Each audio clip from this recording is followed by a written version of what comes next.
Olá, saudações indígenas. Que bom que você está aqui. Você está no lugar certo. Aqui nós falamos de cultura indígena. Vamos, curta, espalhe para tantas outras pessoas. Tantas pessoas necessitam conhecer a verdadeira cultura dos povos indígenas e também a nossa história. Hoje vamos falar sobre o aldeamento no período colonial. É isso mesmo. Como que os missionários congregava, fazia esse ajuntamento, essa aglomeração desses povos, então, em um determinado lugar. O aldeamento das sociedades indígenas foi a saída encontrada pelos missionários e a coroa portuguesa para manter os indígenas sobre o seu domínio. O aldeamento era administrado por um missionário ou por uma pessoa escolhida para este fim. No aldeamento, acreditava-se que o indígena iria mudar a conduta a qual que ele vivia. Isso seria possível através de um profícuo trabalho de evangelização. A evangelização não aconteceria se a sociedade indígena permanecesse como eles viviam, que eles viviam nômades, espalhados pelo sertão. Por isso, a necessidade de fazer um aldeamento. O aldeamento nasce mediante essa necessidade de evangelização, dominação e escravização dos povos originários do Brasil.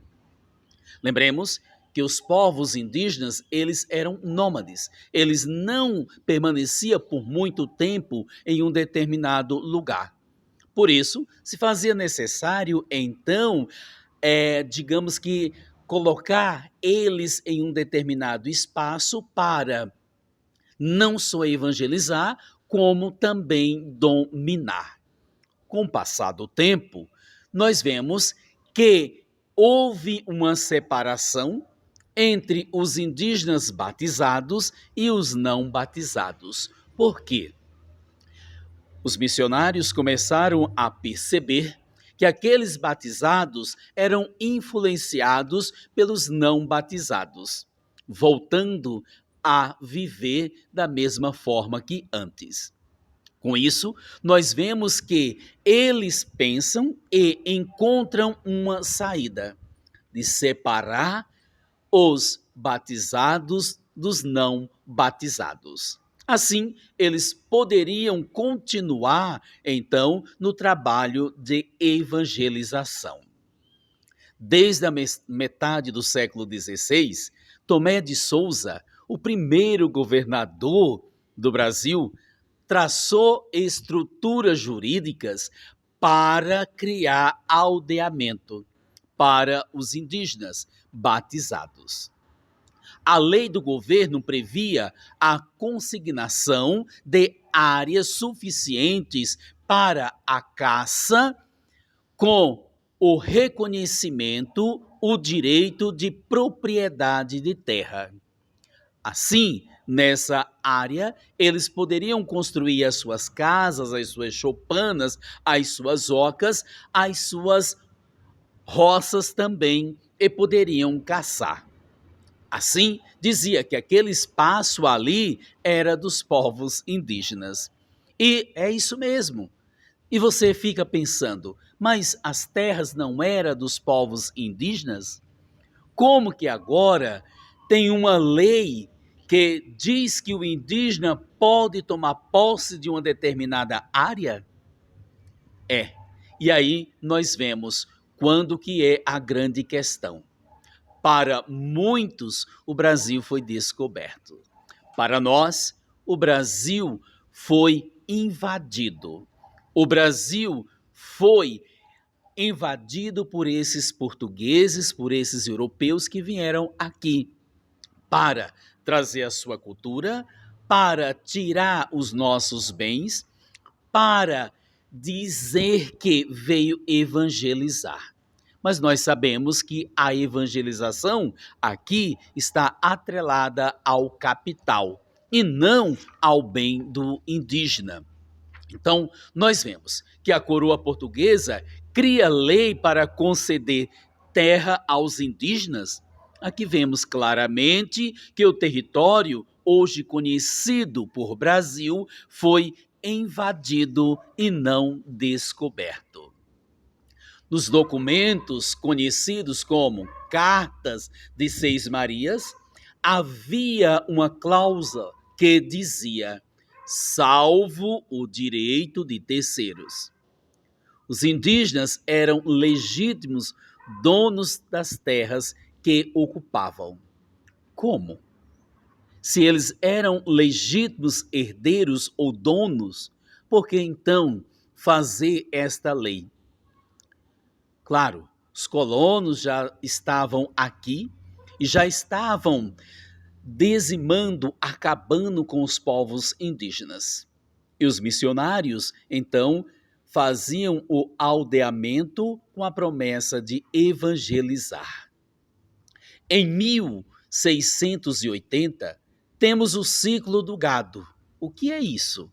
Recordamos que, com o advento da cana-de-açúcar, com a produção, então, do açúcar, o gado que estava na região litorânea começa, então, a apresentar prejuízos para os produtores de açúcar. O gado estava ali, então precisava agora trazer esse gado para o sertão. O que acontece? Começa agora os indígenas que já tinham sido expulsos do litoral por causa da plantação da cana-de-açúcar, o gado agora machuca a plantação, causa prejuízo e esse gado é colocado então para o sertão, aonde os indígenas agora ocupam. E houve essa grande disputa entre os fazendeiros e os indígenas. Então, em 1680, temos o ciclo do gado, a luta desigual entre indígenas e fazendeiros. As áreas ocupadas pelos indígenas tornam-se objetos de disputa e quem sai ganhando? Lógico que são os fazendeiros. Com isso, os indígenas, mais uma vez, foram arrancados de suas terras para deixar espaço para a criação de gado. Quem não abandonasse a terra era morto. Os indígenas foram arrancados com violências de suas terras, sendo privados dos meios essenciais para a sua sobrevivência. Claramente, nós vemos que o Brasil foi invadido e não ocupado. Nesse momento, nós começamos a ver também alguns missionários já mostrando preocupações para com os povos indígenas, defendendo então agora esses povos, dizendo que eles tinham direitos à terra, mas os fazendeiros criavam gados e matavam os povos indígenas. E hoje, será que nós não estamos vivendo a mesma situação? Você está acompanhando as últimas notícias? O que está acontecendo? O que está acontecendo com as terras indígenas? E outra coisa, você lembra de uma frase pronunciada no dia 23 de janeiro de 2020? Eu vou só lembrar para você. Cada vez mais, o índio é um ser humano igual a nós. Quem será que pronunciou essa frase? O nosso presidente da República. Será que o pensamento mudou? Será que nós não estamos vivendo as mesmas situações do Brasil colônia? Faça o seu comentário. deixe o seu comentário aqui. O indígena ainda hoje sofre as consequências dessa invasão. O indígena não é dono da terra, segundo os nossos legisladores, segundo as nossas autoridades. O europeu entra, invade, e aquele que vivia aqui não é dono. E hoje, será que mudou? Prestemos atenção nas notícias, prestemos atenção nas manchetes de jornais. Quando que um órgão fundado, criado para defender o indígena, abre processos contra os povos indígenas, porque estão reivindicando a demarcação de suas terras. E aí, você gostou? Eu gostei. Não esqueça de dar aquela grande curtida, de mandar para outras pessoas. E assim nós iremos produzir material sobre a cultura dos povos indígenas. Até mais, não seja clandestino, não seja dedo seco. Até mais, tchau, tchau.